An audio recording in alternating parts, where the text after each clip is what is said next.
잘생겼다. 네, 반갑습니다. 안녕하세요, 과학 커뮤니케이터 대도입니다. 안녕하세요. 오늘 함께 이야기하는 강성란 영화 기자입니다. 오늘 특별히 잘생기셔서 모셨습니다. 자리에 앉아서 진행하도록 하겠습니다. 네. 아마 이 영화를 따라서 오디세우스와 함께 고대 그리스 바다를 풍랑을 거치며 한 바퀴 확 돈 것 같은 뭔가 가슴 속에 장엄한 기분이 드실 것 같은데요. 오늘 이 영화 처음 보시는 분도 있겠지만 또 이 영화의 의미를 보시기 위해서 여러 번 보신 분도 이 자리에 계실 것 같습니다. 사실 궤도님이 이 영화 좋아하셔가지고 인터뷰도 하시고 또 여러 차례 다른 포맷에서 이야기도 하시긴 하셨는데 오늘 또 다른 더 과학적인 이야기를 또 준비해 오셨다고 그래요. 네, 저희 라플리클에서도 오디세이 특집을 다뤘고, 저희 퐁피두 센터에서도 강연을 했었습니다. 하지만 이 모든 걸 보신 분이 계실까봐 오늘은 또 새로운 이야기를 준비해왔습니다. 네, 왜냐? 오디세이 완전 과학입니다. 예, 과학 얘기 좀 해보겠습니다. 네, 어떤 감독님이 만들었습니까? 놀란 감독님이 만드시지 않았습니까? 그래서 궤도님이 그 실제적이고 과학적인 이야기들을 잘 풀어주실 거라고 생각하는데 근데 그 얘기 들어가기 앞서서 이거를 여쭤보지 않을 수가 없습니다. 네. 제가 제일 부러운 포인트 중에 하나인데요. 내한에 놀란 감독님 내한했을 때 직접 만나서 인터뷰하지 않으셨습니까? 아, 그럼요. 우리 놀란 형님 뵙고 왔습니다.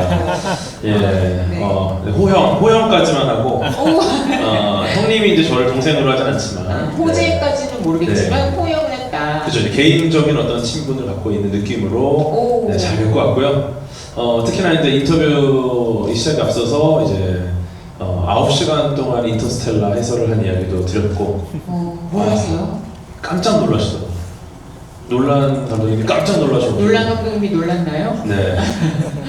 네, 그리고 또 오펜하이머 제가 만들었던 영상이 있는데 그게 이제 415만 관객을 돌파했습니다. 네, 그래서 놀란 감독님의 323만보다 제가 지금 92만 정도 앞서 있다. 요 얘기를 좀 살짝 드렸는데 그거 좋아하시더라고요. 그래서 호재를 안 하시는 것 같아요. 아, 그럴 수도 있습니다. 네, 저는 굉장히 좋아하셨다. 네, 이런 말씀을 좀 드리겠습니다. 네. 어떻게 놀란 감독님을 직접 만나신 궤도님과 함께하는 자리라는 것만으로도 저는 좀 오늘의 의미가 있는 것 같습니다. 네. 그러면 사실 이제 이 영화가 다 알고 계시듯이 그 고대 그리스의 시인인 호메로스가 썼다고 추정되는 전해지는 그 원작 오디세이아를 배경으로 하고 있잖아요. 그래서 역사학자들이 추정하기로는 그 오디세이아는 기원전 8세기 무렵에 찍은 걸로 추정을 하고 있습니다. 근데 이제 내용은 트로이 전쟁을 끝낸 그 오디세우스가 어떻게 집으로 돌아오느냐 하는 과정을 그리고 있는데 이것도 추정이지만 트로이 전쟁 자체는 오디세이아가 써진 건 기원전 8세기지만 트로이 전쟁 자체는 역사적으로 있었다면 기원전 11에서 12세기 정도에 있었을 것이다 하는 사건을 이제 배경으로 하고 있는 거죠. 근데 사실 우리가 뭐 오디세이아뿐만 아니라 그 시대에는 사실 뭐 이런 그리스 로마 신화 같은 것들이 로마 시대까지 어떻게 보면 여러 시인들이 또 다른 작품에서 이야기하고 자기들끼리 여러 가지 내용이 붙여지기도 하고 빠지기도 하면서 계속 전승되어 왔던 이야기들인 거잖아요. 근데 또 한편으로는 그게 굉장한 상상의 산물이기도 하지만 어떻게 보면 지금처럼 세상에 대한 과학적 이해가 좀 덜했던 시대에 어떻게 천둥이 치고 어떻게 파도가 이는지를 자기들만의 어떤 나름 합리적인 상상력으로 이해해 보려고 했던 산물이었던 것 같아요. 근데 그거를 크리스토퍼 놀란 감독님이 이 시기에 만들면서 그런 그리스 로마적 신화적 상상력을 우리 시대에 어떻게 그릴 것인가 하는 부분이 연출해준 포인트이기도 한데 과학에 대해서 이야기하시는 분이니까 또 놀란 감독님은 되게 실제적인 과학적인 영화를 만드시는 분이니까 이런 영화의 과학 유튜버로서 볼 때 영화에 흐르는 어떤 과학적 맥락, 과학적인 부분 같은 걸 어떻게 보셨는지 궁금합니다. 일단 놀란 감독님의 특징이 영화를 관통하는 하나의 키워드를 시작부터 끝까지 끊임없이 반복해서 이야기를 하세요. 예를 들어서 이제 영화 인터스텔라 같은 경우를 보면은 초반에 이 조종사였던 쿠퍼가 추락하는 장면부터 시작을 하거든요. 결국 중력에 대한 이야기를 영화 내내 하기 위해서 처음에 중력에 떨어지는 모습부터 시작해서 계속해서 중력에 대한 이야기를 합니다. 그러면 이제 영화 오디세이에서는 어떤 이야기를 할까? 아마도 예측 모델에 대한 이야기를 한다고 생각을 해요. 예측 네. 모델? 좀 당황하셨죠? 일단은 시작부터 힌트를 줍니다. 예측 모델. 결국 우리가 어떤 예측 모델을 갖고 다음에 어떤 일이 일어나는지를 우리가 판단하는 거죠. 그래서 우리 활 쏘는 오디세우스 기억나세요? 쏘기 전에 뭐 하죠? 팅 해서 일단 팅 하고 갑자기 쏘죠. 이 동물 입장을 생각해 보면은 활을 쏘는 이 팅 소리가 나는 것 자체가 활이 날아온다는 예측 모델이에요. 그러니까 활 소리가 나면 활이 날아와야 돼.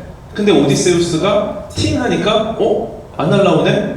그 다음 날아오는 거 그냥 맞는 겁니다. 예측 모델이 붕괴됐기 때문에. 네, 그래서 어떻게 보면은 오디세우스는 약간 정정당당하게 싸우기 위해서 활시위를 당긴다고 하지만 어떻게 보면 동물의 예측 모델을 무너뜨리는 이야기이기 때문에 여기서부터 시작이 되는 거예요. 그래서 동물의 예측 모델이 무너지는 이야기, 여기서 시작을 해서 실제 영화에서 오디세우스는 계속해서 예측 모델에 대한 이야기를 합니다. 실제로 이제 과학자처럼 행동하는 부분이 어디 있냐면 이게 결정적인 단서예요. 양 한 마리를 딱 봤습니다. 뭐라고 합니까? 양은 물이 지어다니는 애들이야. 한 마리일 리가 없어. 이게 과학자가 하는 일이에요. 과학자는 하나를 보고 그 다음에 모든 것을 이 하나로 해석을 합니다. 예를 들어서 뉴턴 같은 경우가 중력을 발견했죠. 근데 뉴턴이 한 일은 뭐냐면은 사과가 떨어진다. 그러면 사과 하나가 떨어지네? 이게 아니라 사과는 떨어지는데 왜 저건 안 떨어지고 하늘에 다른 왜 안 떨어지고 우주의 천체들은 왜 안 떨어질까? 그들이 떨어지지 않는다는 거에서 착안을 해서 이 우주 전체를 설명하는 만유인력이라는 법칙을 찾아냅니다. 양 한 마리를 보고 양대 전체가 있다.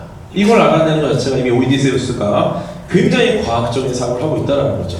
네, 그래서 이렇게 과학적 사고를 한 오디세우스가 계속 항해를 통해서 본인의 예측 모델이 무너지는 것을 경험하고 마지막까지 예측 모델에 대한 여러 가지 이야기를 하는데 뒤에서도 말씀드리겠습니다.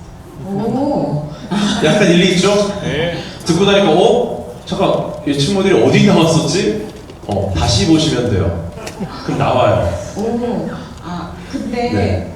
어떻게 보면 그 정말 이 오디세우스는 그 영화에서도 여러 장수들이 얘기하지만 그리스군 최고, 아테네군 최고의 지략가였다고. 트로이 목마를 작전을 짠 사람이고. 근데 그게 어떻게 보면 딱 말씀하신 대로 과학적 사고를 했기 때문에 그럼요. 최고의 전략가가 네. 될 수 있었던 거네요. 그럼요.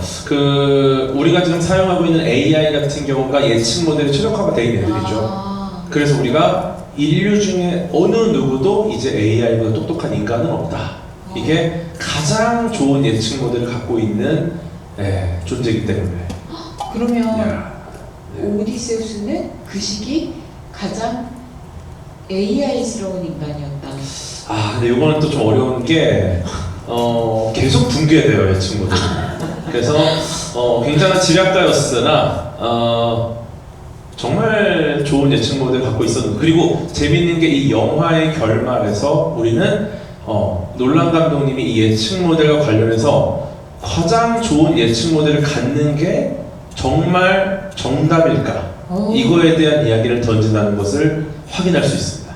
네, 진짜 어떻게 보면 이건 오디세우스가 귀향을 하기 위해 각종 관문을 마주치는 이야기잖아요. 근데 그게 인간의 어떤 과학적 사고를 뛰어넘는 신화적 존재와 요소들이 계속 섞여 있기 때문에 그 안에서 어떤 예측 모델을 통해서 관문을 통과하고 혹은 실패하고 돌아가고 할 것인가 하는 여정이라고 봐도 될 것 같습니다. 초반부터 되게 흥미롭죠? 네, 그럼 이제 본격 이야기로 들어보도록 할 텐데요. 일단 그리스 로마 신화에서도 가장 유명한 사건 중에 하나죠. 그래서 이제 트로이를 함락시킬 수 있었던 트로이 목마에 대해서 이 영화도 그걸 전쟁의 묘사에 있어서 그것부터 시작을 할 수밖에 없잖아요. 그럼 당연히 크리스토퍼 놀란도 내가 이 오디세이 만들 건데 트로이 목마는 도대체 어떻게 그리지? 하고 생각을 했을 거고, 그리고 그 지금까지 이 오디세이아를 바탕으로 해서 만들어졌던 어떤 영화도 다 트로이 목마를 어떻게 구현할 것인가를 두고 되게 고민을 해서 나름의 그 결과들을 보여줬을 텐데, 일단 이 영화에 나온 트로이 목마의 모습이나 이런 거를 약간 과학적인 기준으로 볼 때 어떻게 보셨는지 좀 궁금합니다. 궁금하시죠? 예. 네, 요거 제가 자료를 찾아봤습니다. 문헌들이 여러 개가 있는데 한 20명 정도 들어갔다. 이 안에 혹은 30명 들어갔다, 40명 들어갔다, 요 정도로 분포가 되어 있습니다. 실제로 몇 명 들어가는지는 알 수 없지만 일단 세트를 지어서 실제로 들어갔단 말이죠. 배우들이 들어갔어요. 맷 데이먼을 비롯해서. 그러면 어쩌면은 그 크리스토퍼 놀란 감독님이 실제로 실험적인 증명을 한 거죠. 그쵸. 문헌의 다양하나 얼마나 들어가는지 넣어보자. 네, 넣었더니 카메라 플러스 20명 정도 들어갔다고 합니다. 그래서 아마도 몸으로 확인한 결과 10.7m짜리 트로이 목마에는 카메라 플러스 20명 정도가 들어갔다. 이렇게 볼 수 있을 것 같고요. 좀 구겨 넣으면 40명 정도 들어갈 것 같습니다. 그래서 절충안으로 30명 정도 들어간 걸로 볼 수 있을 것 같고, 역사적으로. 예, 한 이 정도 될 것 같습니다. 근데 최대한 제가 볼 때는 뭐 그런 느낌이었을 것 같아요. 어쨌든 많이 들어가면 유리할 거 아니에요. 그쵸, 그러니까 이제 많으니까. 좀 넣어보고 야, 한 명 더 들어가 봐. 약간 우리 그 만원 지하철처럼 야, 여기 한 명 더 들어갈 수 있다. 야, 자리 있어, 자리 있어. 안으로 들어가, 안으로 들어가. 요거 하지 않았을까요? 예. 차에 얼마나 태울 수 있나 이런 그렇죠, 거죠. 그렇죠. 네, 어쨌든 또 그때 분위기에 따라 또 달라지니까. 갑자기 또 재밌는 연구 결과가 하나 떠오르는데, 뭔데요? 그 차에 얼마나 많은 사람이 들어가는가를 가지고 이런 그 기록에 한번 도전한 기억이 하나 떠오르네요. 네, 가장 많이 들어가려면 어떻게 넣어야 하는가? 네, 남녀가 들어가는 게 가장 많이 들어간다고 합니다. 과학적인 겁니까? 네, 자세한 말은 하지 않겠습니다. 그렇군요. 근데 트로이 목마에는 남성만 남자- 들어갔다. 네. 요거 조금 이제 한계죠. 예. 그렇죠. 예측 모델에 있어서 남녀가 들어가는 거는 할 수가 없었다. 이건 예측 모델 아니고 그냥 안 아닙니다. 들어간 겁니다. 그렇게. 기자님 계속 예측 모델 말씀하시면 안 돼요. 그래요? 적절할 때 꺼내보도록 하겠습니다. 그렇습니다. 네. 근데 이 할리우드에서 사실 크리스토퍼 놀란 감독은 이 그리스 로마 신화를 되게 좋아했는데, 우리 기억에도 한동안 할리우드에서 대형 영화로 그리스 로마 신화를 배경으로 한 영화가 나오지 않았잖아요. 그래서 크리스토퍼 놀란 감독이 왜 안 나오지? 라는 생각에서 이 영화를 처음 구상하기 시작했다고 해요. 그래서 왜 여러분들 그나마 최근에 나왔던 게 브래드 피트 나왔던 트로이라는 영화에서도 트로이 목마 나오는데, 거기서는 이 영화는 약간 그 컨셉에 더 충실하잖아요. 이게 실제로 만약에 트로이 목마가 있으려면 아마도 트로이 사람들 속여서 성 안으로 들어가게 만들어야 되는 거니까, 그렇다면 그 바다에 포세이돈한테 바치는 제물로 놔둔 게 우리도 섬기는 신이니까 쟤네가 저거 놓고 도망간 거니까 안으로 전리품처럼 가지고 들어가자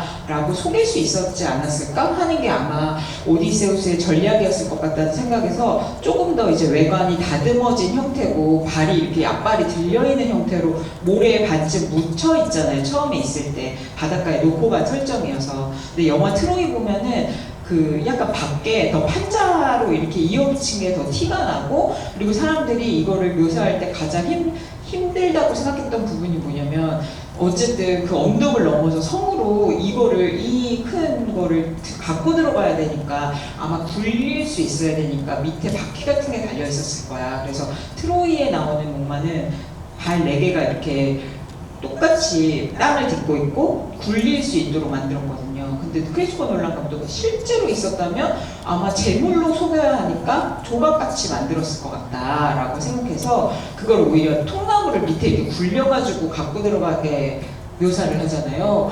그래서 그런 부분은 어떻게 보셨는지 좀 궁금합니다. 일단 이거 만들 수 있었을 거예요, 그 당시에. 어떻게 생각하세요? 만드는 게 가능했을까? 된다. 안 된다. 약간 다들 뇌피셜이죠? 네, 청동기 시대라는 걸 유념하시고. 재밌는 게 이 목적 업무라고 비교하기 좀 애매하고 사실 배랑은 좀 비슷해요. 아, 그 정도 크기의 배를 건조할 수 있었는지를 봐야 되는데 기원전 12세기 무렵에도 15m짜리 배를 만들 수 있었다는 기록이 있습니다. 그러니까 사실 비슷한 형태의 배 형태를 만들 수 있었다면 가능하지 않았을까. 특히나 이 장부 맞춤이라는 기술이 되게 중요한데 그 목재와 목재를 이어서 그 연결하는 장부를 꽂아가지고 고정시키는 방식이 있어요. 요게 이제 가능했기 때문에 아마도 그 영화 속의 트로이 목마는 가능하지 않았을까라고 보는데 이거 옮기는 방법이 솔직히 조금 대단해요. 왜냐면은 기본적으로 기존의 트로이 목마가 나오는 영화들은 바퀴가 달려 있습니다. 근데 딱 보면 그냥 요거는 100% 그냥 누가 타고 있어요. 마차야 마차. 딱 봐도 모양이 이거 안에 아무도 없으면 진짜 반전이야. 그런 느낌이에요. 근데 이번에 놀란 감독님의 오디세이에서는 진짜 이게 들어가 있을 것 같지 않은 느낌이잖아요. 그게 되잖아요. 속임수에 네. 포커싱을 한 거죠. 일단 목마 무게만 한 4톤 정도 되고 요게 이제 완전 무장한 병사가 한 평균 30명이 들어가 있다. 그러면 사실 한 6톤에서 7톤급입니다.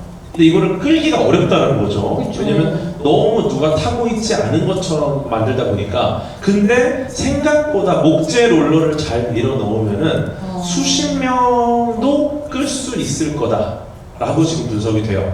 네. 근데 이제 진짜 어려운 거 뭔지 아세요? 사실 끄는 게 중요한 게 아니야. 우리 모두가 저 거대한 걸 어떻게 끌지 고민하지만 제일 어려운 건 성벽 문을 통과하는 겁니다. 문 너비가 3m예요. 네, 그러니까 굉장히 날씬하게 만들어야만이 통과가 가능하다. 10m니까 10.7m니까 이게 각도 잘못 잡으면 좀 못 들어가거든요. 그래갖고 네, 몸통이 날씬하게 만드는 게 중요해서 그 영화 보시면은 트로이목마 좀 늘씬하지 않습니까? 네, 그래서 아마 이 성문 통과하는 것도 가능하지 않았을까. 네, 꽤 현실적이라는 거죠. 그렇죠. 이런 거 하나하나 좀 고려해서 만들었는데 왜냐면 그 오디세이아에서 제가 찾아봤는데 트로이 목마가 어떻게 생겼고 어떻게 굴려가지고 가져갔고 이렇게 구체적으로 나오지를 않아요. 그래서 제가 뭐 짧게 언급이 되긴 하지만 거기 안에서 어떻게 묘사되는지를 찾아봤는데 어떤 시인이 그때 전쟁 얘기를 이렇게 얘기한다고 나오거든요. 트로이아인들에게 죽음과 죽음의 운명을 안겨주려고 아르고스인들의 장수들이 그 안에 몸을 숨긴 거대한 목마를 받아들이자 도시는 파괴될 운명이었다. 가인은 시인은 또 어떻게 아카이오이족 아들들이 속이린 매복처를 버리고 말에서 쏟아져 나와 도시를 함락했는지 어떻게 제각각 다른 곳에서 각파른 도시를 파괴했는지 노래했다. 이렇게 나와요. 그래서 어떻게 보면 되게 상상의 여지로 또 과학적인 추론으로 이렇게 그 채워 넣을 것이 되게 많은 영화였다. 이런 거를 트로이 목마만 봐도 알 수 있을 것 같습니다. 그렇다면 이제 이 영화 저는 영화 다시 볼 때 이 부분들을 눈여겨볼 수 있어서 진짜 좋았는데요. 영화에 나오는 그 신화적 존재들 한 명 한 명 또 짧게 나오는 것도 있고 좀 길게 나오는 것도 있으니까 이렇게 토파가면서 보면 재밌을 것 같은데 맨 처음에는 우리의 이제 눈을 확 잡았거든. 그 외눈의 거인 그 키클로페스라는 거인 쪽에 한 명이 폴리페모스가 나오죠. 기억나시죠? 그리고 이름 다 기억하세요? 저희 좀 정리해 드릴게요. 잠깐만요. 네. 1번 폴리페모스. 폴리페모스. 네, 폴리페모스가 나옵니다. 저도 써왔지만 발음하다 틀릴까봐 되게 긴장됩니다. 네, 두 번째는 그 이렇게 소녀 같은 애가 이렇게 굴러가지고 숲에서 거인족들이 막 이렇게 나오잖아요. 은색 갑옷 같은 거 입고 그 사람들은 라이스트비 고네스라는 족입니다. 두 번째. 그리고 세 번째는 잊을 수가 없죠. 마녀 키르케. 네, 키르케가 나오고요. 그리고 하데스도 갔다 오지만 뭔가 좀 더 이제 그 존재로 형상화되는 것들을 얘기를 해보자면 소용돌이로 이제 그려지는 카리티스 여기로 갈 것이냐 아니면 옆에 있는 골짜기로 가면 바다괴물 그래서 막 이렇게 해서 이렇게 선원들 이렇게 머리 뽑아가죠. 그래서 이제 그 옆에 동굴에 사는 바다괴물 스킬라. 네, 스킬라가 이렇게 쌍으로 나옵니다. 카리티스와 스킬라. 그리고 마지막에 이제 이 전에 그 세이렌이 나오는데 세이렌은 좀 따로 빼서 세일에는 뭐 약간 빌런 쪽은 아니고 약간 그냥 노래 좋아하는 친구들. 그죠? 네. 그런가요? 네, 좋은 친구들. 네. 걸그룹인가? 네. 걸그룹 거기. 세이렌은 예측 모델 맞죠? 네? 세이렌은 예측 모델이죠? 아닙니다. 알겠습니다. 이따 얘기 좀 해주세요. 알겠습니다. 네. 그래서 이렇게 신화적인 존재들을 하나하나 만나는데 사실 어떻게 보면 우리가 그리스 로마 신화를 배경으로 한 영화라고 하면 이런 것들이 또 어떻게 그려질지가 되게 궁금하잖아요. 그래서 이제 이 놀란 감독이 어떻게 묘사하는지 또 저는 이렇게 눈 동그랗게 뜨면서 봤는데 어쨌든 이 존재는 오디세우스가 집으로 가는 길을 방해하는 요소들로 존재를 합니다. 그래서 등장을 하는데 이렇게 꼭 빌런이라고 할 수는 없겠지만 이들의 어떤 파괴력 아니면은 그 오디세우스한테 끼쳤던 어떤 위협의 정도 같은 것들을 좀 가끔 어떻게 보셨는지 궁금해요. 뭐가 제일 무서우셨어요? 하나하나 물어볼까요? 스킬라?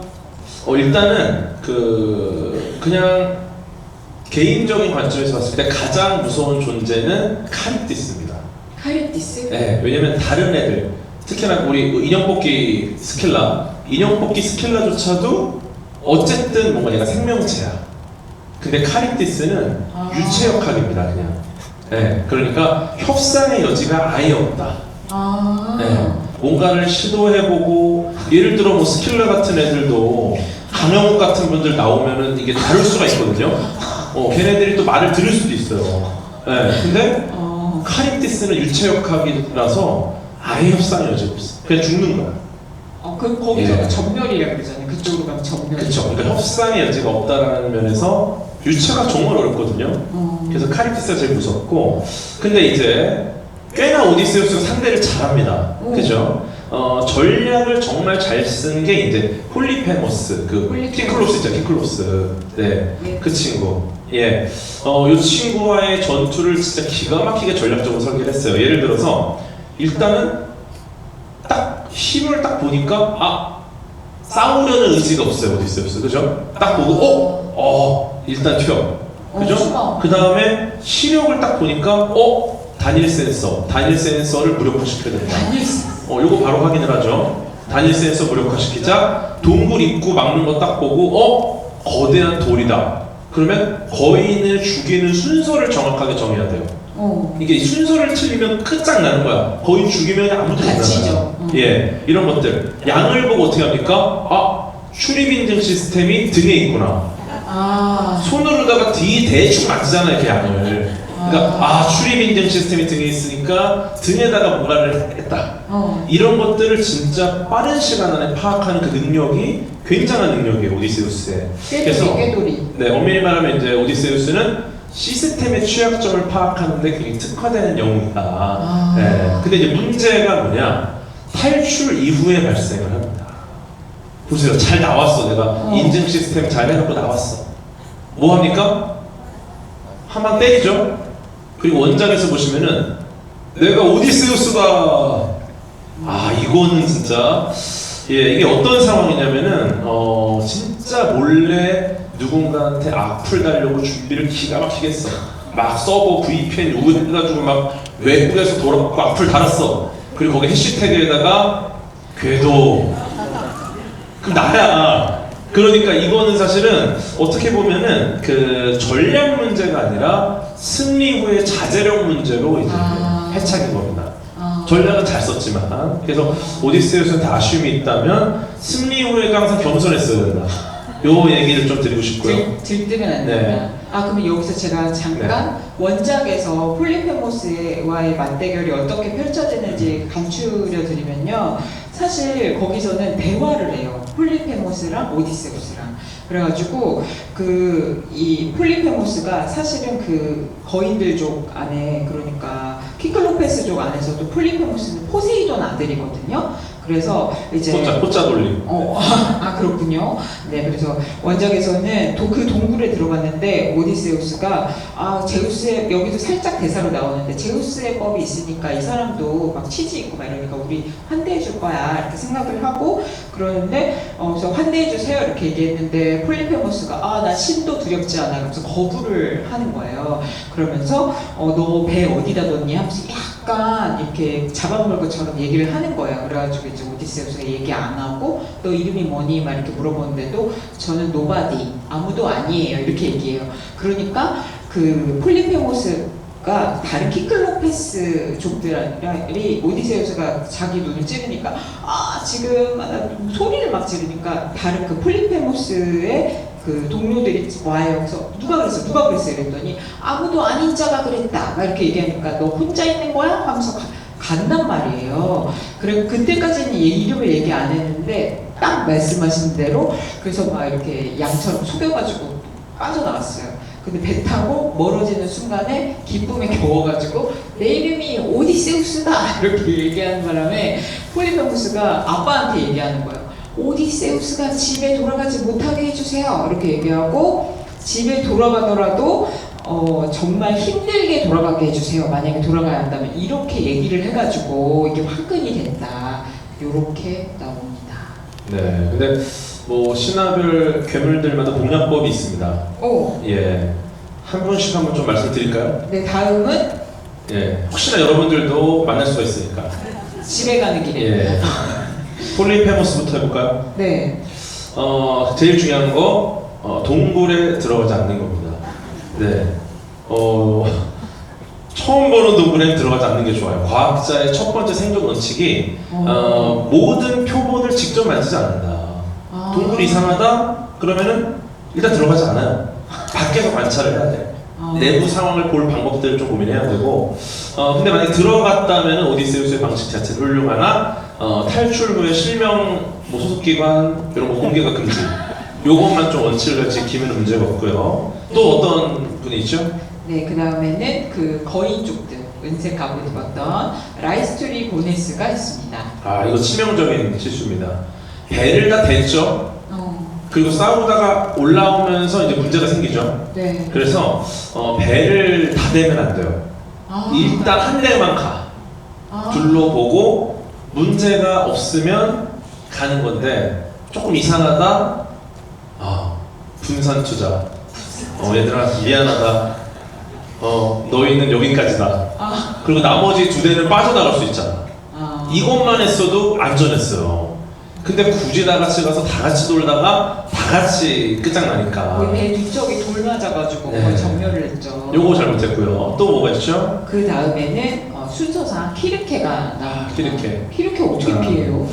요거는 이제 처음 보는 사람이 주는 음식은 전원이 동시에 먹지 않는다. 전원이 동시에. 여기 생물학자의 기본이 대조군입니다. 대조군. 그래서 물론 이제 한 명만 먹이고 보자는 조금 비윤리적인데 상황이 상황이니만큼 전시니까 이제 뭐 여러 가지 방식으로 한 명을 정해서 먹는 걸 좀 지켜보고 어떤 기전들이 일어나는지를 보고 이거는 문제가 있구나 하고 좀 빠지면 돼요. 근데 이거를 못했다라는 그러니까 최소한 전병력이 미지의 약물을 동시에 먹거나 미지의 음식물을 동시에 먹는 것은 삼가야 된다. 이 얘기를 좀 드리고 싶습니다. 그 원작에서는 사실 키르케가 그 지팡이로 툭툭 쳐가지고, 그러니까 음식을 먹고 지팡이를 치면 돼지로 변한다고 나오거든요. 그리고 병사들이 그렇게 되고 나서 오디세우스가 후에 가잖아요. 근데 가는 길에 그 전령의 신인 헤르메스가 오디세우스한테 키르케의 마법이 듣지 않는 약초를 줘요. 그래서 이제 그걸 먹었단 말이에요, 오디세우스가. 그래서 음식을 키르케가 주는 걸 먹었는데도 안 변하는 거예요. 그러니까 키르케가 너는 좀 남다른 사람이다 이래가지고 약간 그 동침하자고 유혹하는 그런 이야기도 나와요. 그러니까 그게 되게 영화에서는 좀 많이 다르게 그래서 애니메트로닉스 정수를 보여주죠. 네, 그래서 그런 장면으로 팔각을 시켰다 이렇게 말씀을 드리고 그 다음에 카립디스는 어떻게 피해요? 요게 이제 스킬라랑 카립디스가 사실 좀 어려운데 요것도 사실 쉬운 게 조류의 주기를 먼저 재야 돼요. 그러니까 주기적으로 어떤 변화가 있다라는 말이죠. 자연재해니까 이 패턴이 있다. 몇 회를 관측해서 주기를 찾고 그 다음에 가장 약한 시점에 통과하는 겁니다. 이게 사실은 거의 항해의 기본인데 그거를 그냥 나오니까 그냥 아유 야 일로 갈까 저로 갈까 인형 뽑기나 한번 하러 갈까 이게 문제가 되는 거예요. 딱 봤으면 애초에 스킬라 쪽으로 갈 필요가 없죠. 주기를 보고 지금이야. 딱 이런 정도의 또 전략이 있어야 되는데 너무 성급했다. 네, 이런 좀 말씀을 드리겠습니다.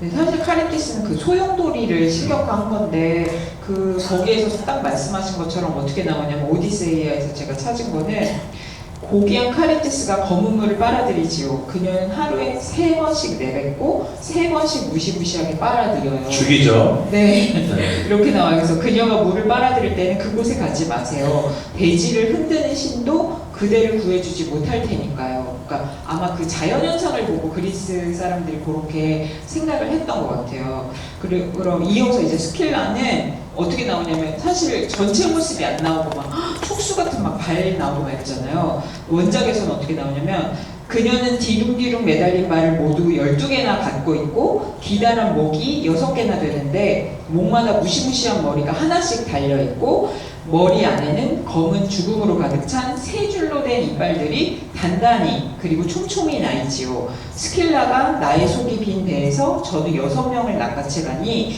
그들은 손과 힘에서 가장 뛰어난 자들이었소. 요렇게 나오거든요.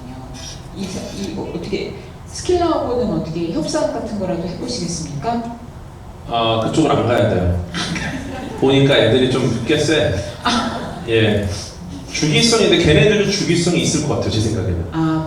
6명만 먹잖아요. 왜? 뭔가 이유가 있다. 그런 거에서 착안을 하는 거구나. 그렇죠. 그런 것들을 보고 먼저 이제 기다려 봐야죠. 여러 가지 좀 분석을 해야죠. 어떻게 먹는 건가? 언제 자나? 뭐 이런 것들을 보고 피해야 된다.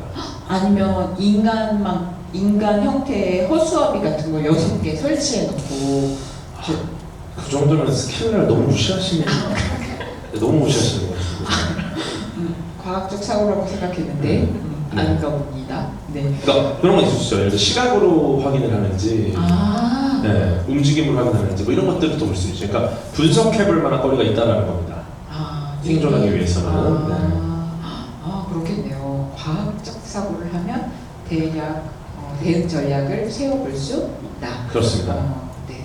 그럼 이제 세이렌에 대해서 그리스 시대의 걸그룹이었던 세이렌에 대해서 얘기를 해보려고 합니다. 제가 오디세이아에서도 세이렌이 어떻게 묘사되는지 찾았는데 짧게 들려드릴게요. 거의 오늘 원작 낭독회네요. 궁금하시죠? 네. 누구든 영문도 모르고 가까이 다가갔다가 세이렌 자매의 목소리를 듣게 되면 그의 아내와 어린 자식들은 더는 집에 돌아온 그의 옆에 서지 못할 것이며 그의 귀향을 반기지 못할 거예요. 세이렌 자매가 풀밭에 앉아 망랑한 노랫소리로 홀릴 것인즉 그들 주위에는 온통 썩어가는 남자들의 뼈가 무더기로 쌓여있고 뼈를 둘러싼 살갗은 오그라들고 있어요 라고 얘기가 돼 있어요, 원작에서는. 근데 이제 어쨌든 세이렌은 어떤 물리적 뭔가를 행사한다기보다 그 소리로 사람을 홀리는 거잖아요. 그렇죠. 정신에 영향을 미치는 거잖아요. 네, 뭐 이게 소리라고 볼 수도 있겠지만 어떤 주파수라고 본다면 과학적으로 뭐 헤어진 연인에게 전화 오는 주파수, 뭐 장원영 얼굴로 변하는 주파수 이런 거 없습니다. 안 되는 건데 그럴 수 있죠. 소리를 통해 욕망이나 기억을 다시 불러올 수 있지 않을까? 네, 소리를 통해 어떤 내가 갖고 있던 무언가를 더 끌어낼 수 있지 않을까? 이런 건 가능한데 왜냐면은 음악이 청각 피질만 자극한다고 생각하는데 실제로는 뇌 전반의 거대한 네트워크를 움직입니다. 그렇기 때문에 우리가 음악을 들으면 눈물을 흘리거나 굉장히 기분이 좋아지거나 몸이 움직이고 이런 것들이 벌어지는 거거든요. 네, 그래서 굉장히 대단한 일이죠, 음악이 하는. 근데 이게 사람마다 달라요. 기억이나 감정의 영역이 사람마다 다르기 때문에 만약에 세이렌이 그렇게 해서 모두를 홀리려면 맞춤형으로 노래를 불러야 돼요. 사람마다 다르게. 누가 오는지를 보고 야야 쟤는 빅뱅 노래만 불러야 된다. 야야 쟤는 쟤는 에스파야. 이런 걸 해야 되는데 사실은 그게 쉽지 않죠. 그리고 같이 배를 타고 가고 있으니까. 그러니까. 그래서 어쩌면은 과거의 세일은 지금의 현대 사회의 음악 스트리밍 서비스로 이미 구현이 돼 있어요. 우리 모두가 우리의 데이터를 기반으로 우리가 좋아하는 어떤 알고리즘으로 좋아하는 노래를 자동 추천을 해줍니다. 맞아. 이게 세일엔이에요. 사실 이게 세일엔. 그래서 이건 일종의 예측 모델이 맞죠. 세일은 이지 모델 맞아요. 이거까지 생각하셨어요? 아까 말씀하신 건 제가 그냥 계속 예측 모델 하신 것 같아서 우리의 감정이나 우리의 데이터를 기반으로 예측했다. 알고리즘. 세일엔이 알고리즘에 기반을 스트리밍 서비스로 생각해 볼 수도 있다. 그죠. 너무 현대 이 스트리밍 서비스를 그 과거에 호메로스가 예측을 한 거죠. 야, 미래는 이렇게 세일엔들이 만들어지겠구나.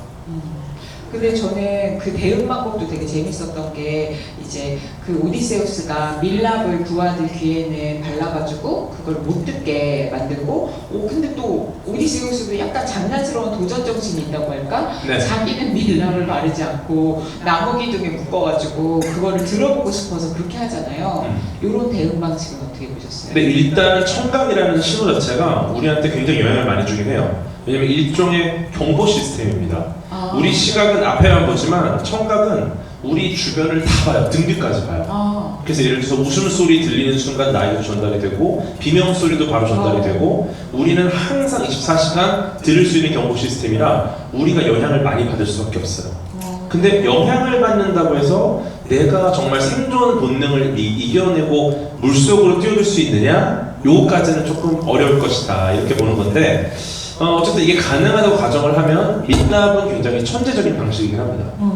왜냐면 이 지금까지의 세일의 방식을 보면은 스트리밍 서비스잖아요. 음정과 멜로디가 정확하게 들려야 돼요. 그러면 이 밀랍이 완전하게 뭐 진공 상태로 만들 소리 차단하는 건 아닙니다. 약간 들려. 근데 어떻게 들립니까? 이 신호대 잡음비를 낮추는 거죠. 잡음 소리가 커지니까 잘 안 들려.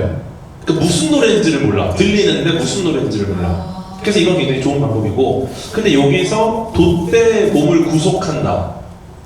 맷 데이먼이 이것도 되게 좋은 방법입니다. 좋은 방법. 이것도 예측 모델에 대한 이야기예요. 이건 무슨 말이냐면 우리가 실제로 하는 일과 비슷합니다. 다이어트를 하기 위해서 집안에 과자를 사놓지 않아. 이런 거는 비슷해요. 돈을 흥청망청 쓰지 않기 위해서 전부 적금으로 묶어라. 이런 것들. 네. 그래서 어떻게 보면은 내가 의지가 약해. 그러면 이 의지를 강하게 만들어서 이겨내자가 아니라 앞으로 미래의 의지가 더 약해질 상황을 대비해서 일종의 설계를 해주는 거죠. 미래에 대한 예측 모델을. 그렇게 해서 미래의 내가 어느 정도 이걸 이겨낼 수 있게 돛대에 몸을 묶으면 어떻습니까? 의지가 약한데 가지를 못해. 묶여 있어서.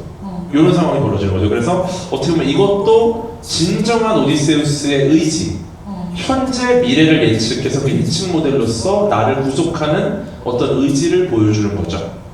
네, 이것도 역시나 예측 모델에 대한 이야기입니다. 근데 저는 특히 이제 세일의 장면에서 되게 그 크리스토퍼 놀란 감독님의 한 수라고 생각했던 게 사실 그 세일의 장면에서 세일의 노래를 어떻게 청각적으로 우리한테 들려줄지 되게 고민을 많이 했을 거야. 아무튼 우리도 그거에 귀를 기울이게 마련인데 이 영화에서는 이렇게 부하들이 밀랍을 딱 바르더니 밀랍을 이렇게 바른 부하들처럼 뭔가 먹먹해지는 그런 앰비언스 같은 걸 깔아가지고 오히려 그거를 무음으로 처리를 하고 근데 그 소리를 듣고 있는 오디세우스는 얼마나 그게 고통스러운지 그 소리에 반응하지 못하는 게 지금 그래서 고함을 막 치면서 그렇게 오히려 우리가 지금 얼마나 마음이 홀리는 노래를 듣고 있을까 하는 거를 상상하게 만들잖아요. 그래서 다른 옛날에 만들어진 이런 오디세우스의 여정을 다룬 영화들에서는 실제로 세이렌이 무슨 막 가사 같은 걸로 노래를 하는 게 그렸단 말이에요. 근데 저는 이 영화의 그런 장면이야말로 진짜 대단하다 이렇게 생각을 했고 그리고 그 이후에 그 선원들이 물어보잖아요. 무슨 노래를 했냐, 뭘 들었냐 그랬더니 근데 저는 그거 원작에 딱 있는 단어가 아닌데 그 크리스토퍼 놀란이 이렇게 얘기해 준 게 너무 좋았어요. 그러니까 막 그거는 내가 가지고 싶었는데 가질 수 없는 것. 그런데 전에 가졌던 것. 그리고 어떻게 보면 내가 지키지 못한 약속에 대한 노래였어 라고 이게 얘기하잖아요. 무슨 말입니까? 저는 이게 문제예요. 이게 오디세우스예요. 본인이 이거를 애매하게 말할 거면 다른 사람을 묶었어야지. 개인적으로 어떻게 했었냐? 제가 오디세우스면 뭐라고요? 선원들 집합 한 명씩 노래를 불러봐. 아, 그래서 너 좀 치는데 너가 묶여라. 아. 그래서 묶어놓고 이제 통과하고 나서 오케이 불러봐. 가장 그래서 구체적으로 왜냐면 불러보게 하면은 예를 들어 듣자마자 바다로 뛰어내리려고 할 때 그만! 그러면 내가 조절이 되잖아. 세이렌들은 계속 부르잖아요. 배워서 불러봐. 듣다가 그만! 훈련을 시킨다고. 조금 더 오늘은 5초 이렇게 조금씩 익숙해지면 세이렌의 노래 우리가 배울 수가 있는데 기본적인 이것도 학습 모델에 대한 이해가 부족한 거예요. 아쉬웠어요, 저는 개인적으로. 그렇게 자기 이타카 군인들을 돌아가서 다 훈련을 시켰으면 그- 이 세일의 노래는 다 이제 소용이 없는 건데. 그러면 그 중에 노래 좀 치는 친구가 있었습니다. 근데 본인이 노래 좀 부르면서 가질 수 없는데 뭐 긁을 수 없는데 간지럽고 막 이런. 근데 난 너무 아름다운 대사라고 생각했는데. 네, 저는 주제를 이 반란한 이유가 다 있어요. 반란을 일으킨 이유가 다 있어요. 이거부터 쌓은 거야 계속 자기가. 그러니까 이런 네. 거예요 중간에? 좋은 방법이 있었는데도 계속 쌓으니까 이러는 거예요. 예측 무대 실패죠. 아니 세일이는 노래 지 혼자 듣겠다더니 우리한테는 가르쳐주지도 않고 애매한 말로만 얘기하고. 원망. 근데 제가 했던 방법 쓰잖아요. 모두가 만족해. 진짜 전원이 오디세우스 하나로 이름 하나로 모두가 뭉쳐. 역시 우리 대장 믿고 있었다고. 그리고 나중에 다른 괴물 만나 세이렌 노래 한번 털어주면은 걔도 이제 받아서 뛰어들죠. 세일이는 다 정복. 이제는 적의 무기로 적을 싸우는 거예요. 이 정도 전략이 있었어야 되는데 이 부분은 조금 오디세우스가 약간 이제 항해가 힘들다 보니까 많이 좀 약해졌다. 머리가 잘 안 돌아간다. 이해는 가요. 저도 데블스 플랜 11차 때 머리 안 돌아가요. 거의 그 정도 상황이었어요. 제가 봤을 때. 너무 험난한 여정이라. 그럼요. 근데 나 영화적으로 너무 아름다운 장면이라고 생각했는데 갑자기 정신이 번쩍 드네요.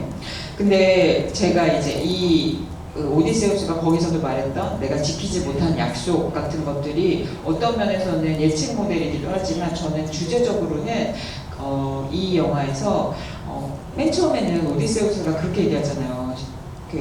아테나가 계속 나타났을 때 왜 신들은 우리가 못 알아듣는 언어로 얘기를 하는 거죠? 그래서 자기가 이렇게 거쳐야 하는 어려운 여정을 일종의 신들이 내린 수수께끼 같은 운명의 차원에서 고민하는 것 같은데 뒤로 갈수록 그게 자기 책임이었다. 권한도 책임도 내 것이었다. 그래서 어떻게 보면 크리스토퍼 놀란 감독의 가장 큰 각색의 주안점은 오디세우스가 죄책감을 느끼는 사람으로 만들었다는 거, 거기에 가장 큰 방점이 있는 것 같은데 그런 점에서 영화가 내내 얘기하는 또 다른 주제 중에 하나가 그 시대 최고의 미덕, 최고의 제우스의 법칙이 크세니아라고 해가지고 내가 대접받고 싶은 만큼 그 낯선 이를 대접하라. 왜냐면 그들이 변장한 신일지 모르니까 라는 것이 그 시대 최고의 어떤 미덕이었잖아요. 제우스의 법이라고 하는. 그래서 영화 내내 나와요. 그래서 처음에 그 이타카 연회장에서 폴리페모스 동굴에서도 그렇게 얘기하고 스파르타 연회에서도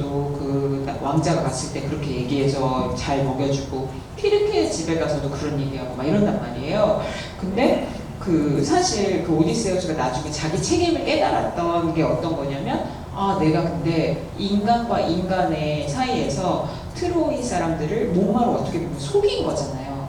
속여서 그 사람들을 환장시키고 도시를 불태운 거 아니에요. 그러니까 어떻게 보면 내가 제우스의 법칙을 깨고 인간과 인간을 똑같이 내가 제접받고 싶은 만큼 대해야 되는데 신의로 대해야 되는데 그걸 깨트렸다라고 하는 것 때문에 죄책감을 느끼는 거고 자기 때문에 희생당한 사람들을 기리기 위한 여생을 보내겠다 이제 이렇게 얘기를 하는 건데 이게 지금 현대적으로 해석을 해보자면 과연 우리 편이나 아니면 다수를 살리기 위해서 상대나 소수를 희생시키는 게 인간적으로 옳은 얘기냐, 더 이상 신들의 차원이 아니라 우리 책임이 없느냐, 이제 이런 걸 물어보는 이야기일 수도 있다고 생각하고, 저는 그게 진짜 이 영화의 탁월한 현대적 메시지라고 생각하거든요. 그래서 이런 오디세우스가 느끼는 죄책감, 크세니아 이런 거는 어떻게 보셨는지.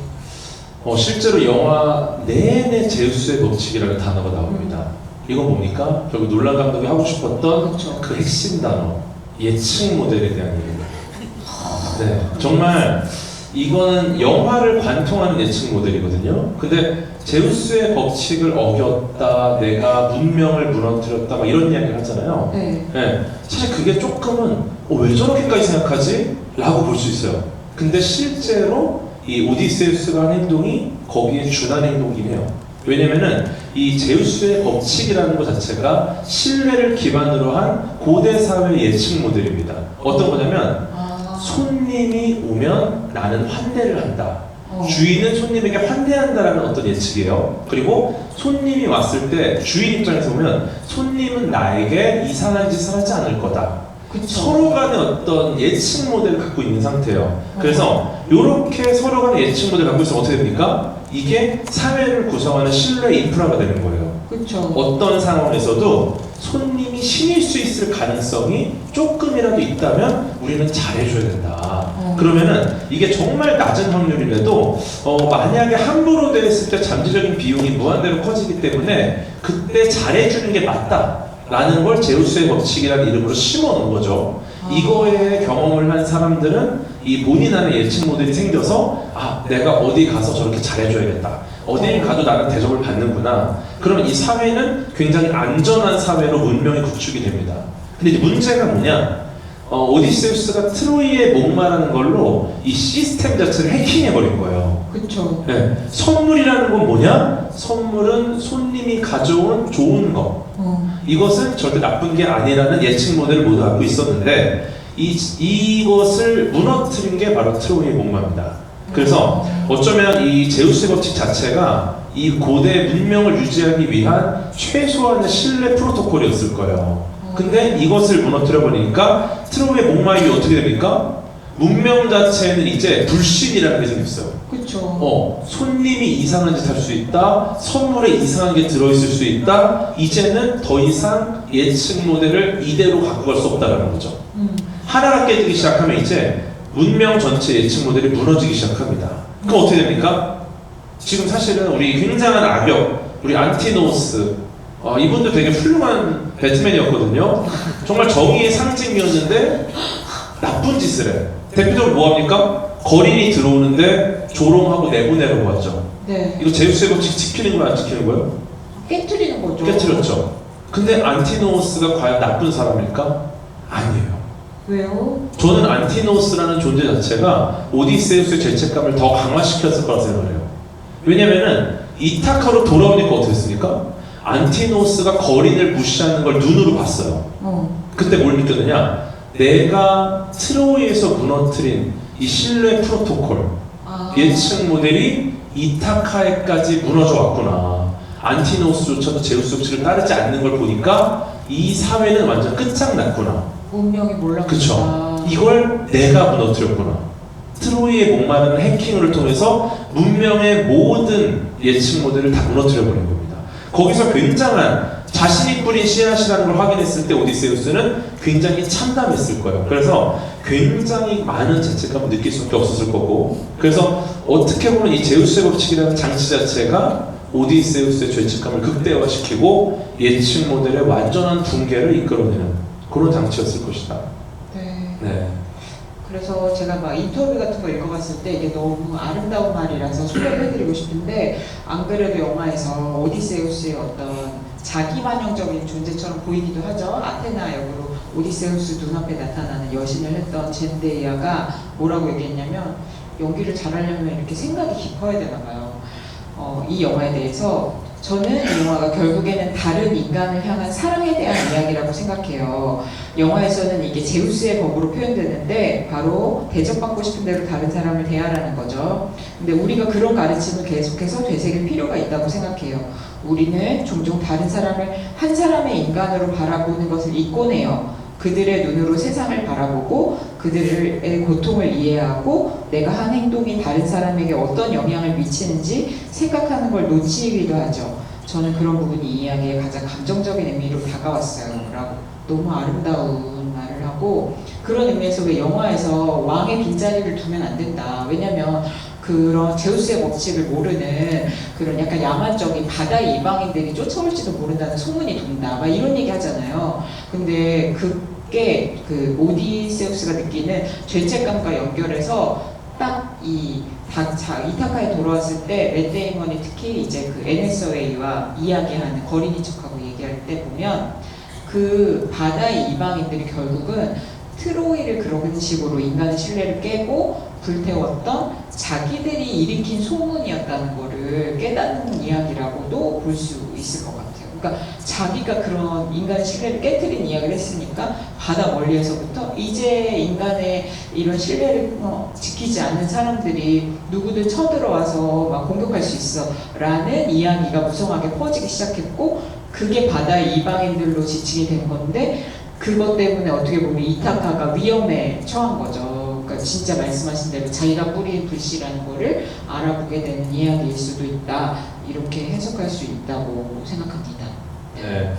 어쨌든 영화 전체를 보면 도입부에 사냥을 통해 짐승의 예측 모델 붕괴를 보여주고 트로이 목마를 통해 문명의 예측 모델 붕괴를 또 보여주죠. 그 다음에 여러 모험 과정에서 자신이 세운 예측 모델이 무너지면서 계획대로 되지 않으면서 병사들 하나하나 일어나가는 것, 이것을 보여주면서 여기서도 굉장히 많은 붕괴를 목격합니다.